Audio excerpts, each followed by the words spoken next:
Les données à haute fréquence sont très prisées ces temps-ci. On veut savoir ce que nous réservera demain, la semaine prochaine et le mois prochain. On veut des prévisions à court terme pour se rassurer.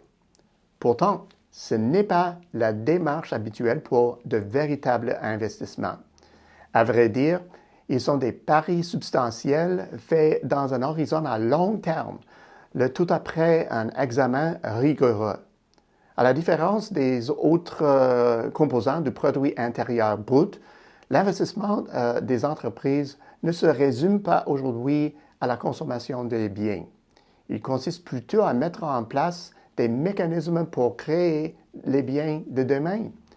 En ce sens, c'est un excellent baromètre de la conjoncture à venir. Que nous disent les tendances actuelles dans la sphère de l'investissement? Pour le savoir, retraçons d'abord le parcours de l'investissement matériel. Ces dernières années n'ont pas été très mémorables. Les années ayant suivi la crise financière mondiale ont été marquées initialement par la stagnation, l'activité d'investissement avant la pandémie ayant été très dynamique. La capacité excédentaire n'a pas été épongée du jour au lendemain et l'investissement des entreprises dans les installations et les équipements est demeuré léthargique pratiquement jusqu'au premier jour de la pandémie. L'accélération de la croissance dans les 2 à 3 années précédant la pandémie a créé une demande comprimée du côté de l'investissement. On a ainsi détecté de légers signes d'un regain en 2019. L'investissement timide des entreprises peut surprendre.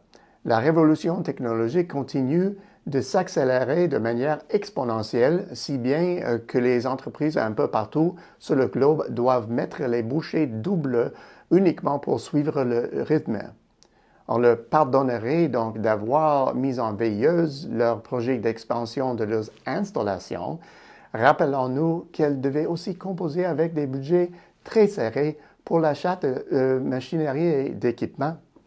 Puis, la crise de la COVID-19 a éclaté. Elle a fait plonger le PIB et du même coup plomber la confiance commerciale et l'investissement. Face à l'incertitude entourant le moment d'un retour à la normalité, la grande majorité des entreprises ont conservé leur liquidité et mis de côté un nombre maximum de projets d'investissement. Or, l'investissement est par nature soumis à l'instabilité et de ce point de vue, la pandémie n'a rien changé. Bon nombre d'entreprises ont alors compris qu'elles devaient agir sans tarder. Du jour au lendemain, les entreprises disposant de plateformes de livraison numérique avaient la cote alors que tous les acteurs du marché se démenaient pour fournir les biens et les services dont nous avions besoin. La fidélité a été oubliée. Les entreprises pouvant livrer la marchandise ont décroché les contrats. Pour celles qui étaient incapables de le faire ou de s'adapter, les conséquences ont été dévastatrices. Les entreprises qui sont vite adaptées ont dû déployer des moyens considérables et réagir promptement pour dévancer les nombreuses autres devant combler les mêmes besoins pressants. À quoi ressemble ce tableau en chiffres? Le regain de l'investissement s'est produit en même temps que la mise en œuvre des imposants programmes publics d'aide en réponse de la pandémie. En supprimant cet élément des données du PIB, on constate que la contribution de l'investissement des entreprises dans la machinerie et l'équipement, exprimée en part de l'activité économique, s'est en fait accrue. Voilà qui est révélateur puisque d'autres grands pans de l'économie, mais notamment la consommation, étaient alors aussi en mode relance. Aux États-Unis, la part de l'investissement a grimpé en moyenne de 11,4 à 12,1 %.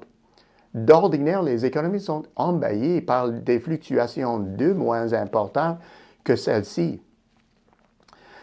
Dans l'Union européenne, le bond a été plus modeste, soit de 0,3 points de pourcentage, pour s'établir à 8,1 %, ce qui est digne de mention compte tenu des difficultés économiques de cette région.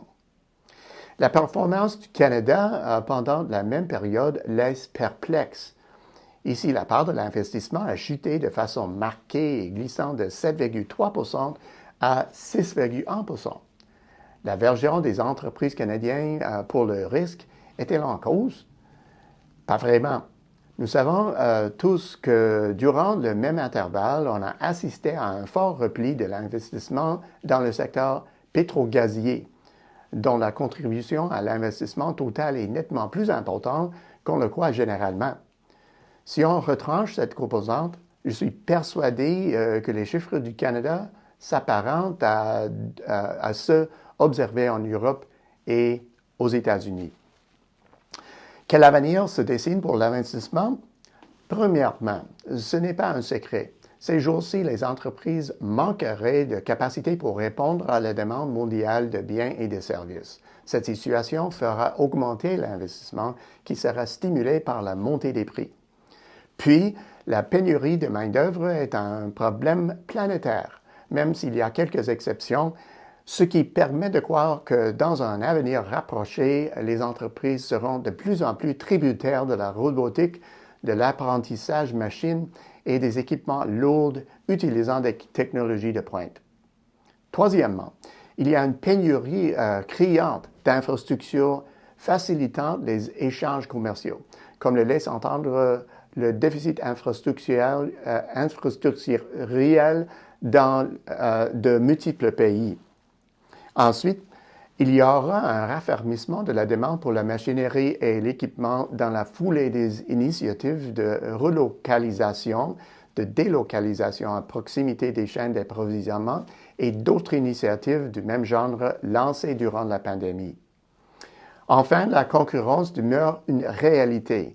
Il est par conséquent impératif de se démarquer pour gagner des parts du marché mondial. Dans ce domaine, le secteur de la machinerie et l'équipement jouera un rôle croissant. Au bout du compte, à plusieurs égards, le contexte actuel est un moment crucial pour l'investissement à l'échelle mondiale. La pandémie aurait, semble-t-il, insufflé un nouvel élan à l'investissement après la crise financière mondiale. Voilà une occasion privilégiée pour les acteurs qui étaient déjà en bonne posture. Ceux qui tiraient de l'arrière pourront passer directement aux prochaines technologies et ainsi exercer des pressions sur les autres. Les premiers, comme les seconds, devront saisir cette opportunité pour rester dans la course. À la semaine prochaine, c'est Peter Hall.